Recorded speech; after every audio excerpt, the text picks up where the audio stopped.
আজহারুল ইসলাম রতন, আপনি জানতেছেন গরুর অন্ডকোষ খাওয়া কি জায়েজ আছে? জায়েজ আছে, কোনো অসুবিধা নেই। আপনার মনে চাইলে আপনি খেতে পারেন, রুচিতে না করে নাও খেতে পারেন, কিন্তু জায়েজ আছে, ইসলামের শরীয়তে নিষিদ্ধ নয়। গরুর অন্ডকোষ খাওয়া বলে জায়েজ। কুরবানির গো পশুর অন্ডকোষ চিনছেন নি? হেডা আর কি এই শায়েক পূজারীগুলা যে কত বড় জাহেল মুরাক্কাব, যেখানে কুরবানির পশুর এবং হালাল পশুর 6টি জিনিস খাওয়া না জায়েজ। কয়টি জিনিস খাওয়া না জায়েজ জোরে বলেন?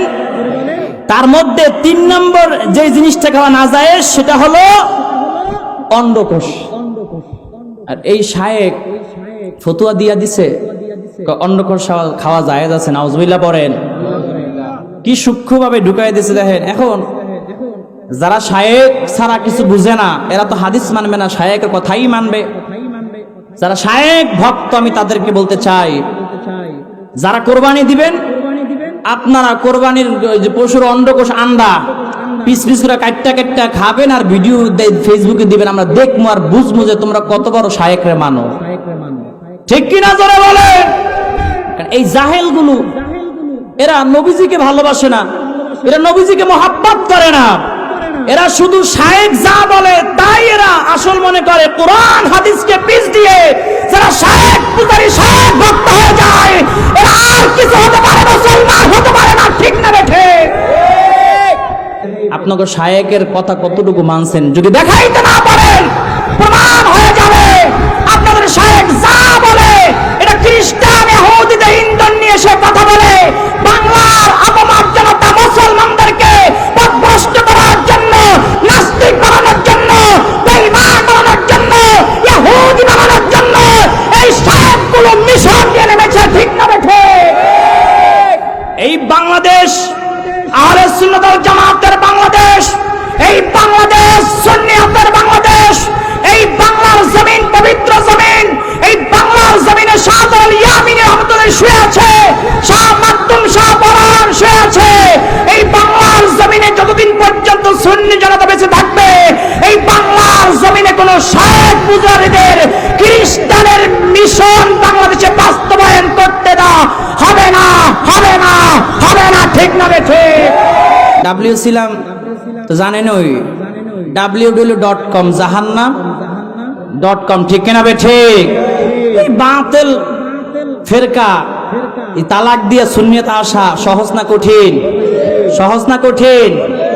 এই জন্য সুন্নিয়তের মাঠে একটু তাফসীর দরকার আছে না নাই? আমি চাই এই বিশেষ করে আমাদের মাঠগুলো একটু পরিবর্তন হোক। ঠিক কিনা বেঠে? কারণ বয়ানের মধ্যে উল্টাপাল্টা কথা না বলে যদি আমরা সুন্নি উলামা একরামরা এক একটা সূরার উপরে তাফসীর করি, তাহলে বাতিলরা আর বলবে না যে আমরা গান গাই।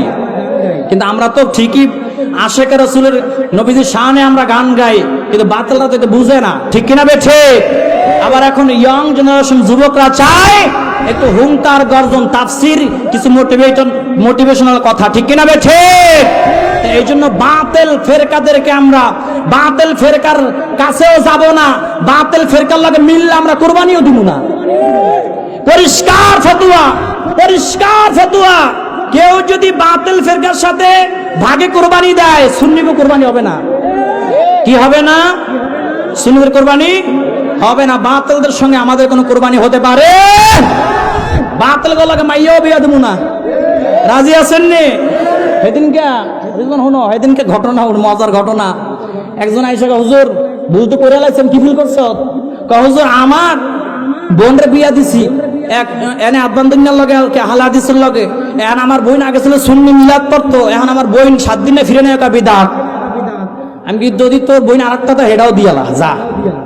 কারণ সুন্নি যারা আহলে সুন্নাত জামাতের আকীদা বিশ্বাস করে, এরা ডাব্লিউদের সঙ্গে কখনো সম্পর্ক জুটবে না। ঠিক কিনা বেঠে? এক অন্তরে নবীজির প্রতি ভালোবাসা এবং বেঈমানদের প্রতি ভালোবাসা থাকতে পারে? পারে। এই জন্য আমি একটা গান গাই বেড়ার সময়, আমি আর যাব না ডাব্লিউ পাড়ায়, তওবা করেছি আমি আর যাব না ওয়াহাবি পাড়ায়, তওবা করেছি করেছি আমি আর যাব না বাতিলদের কাছে তওবা করেছি বাতিলরা আল্লাহর দুশমন ওয়াহাবীরা রাসূলের দুশমন প্রমাণ পেয়েছি আমি আর যাব না ডাব্লিউ পাড়ায় তওবা করেছি আমি আর যাব না নজদের পাড়ায় তওবা করেছি আমি আর যাব না সরমনাই পাড়ায় শপথ নিয়েছি ঠিক না বেঠে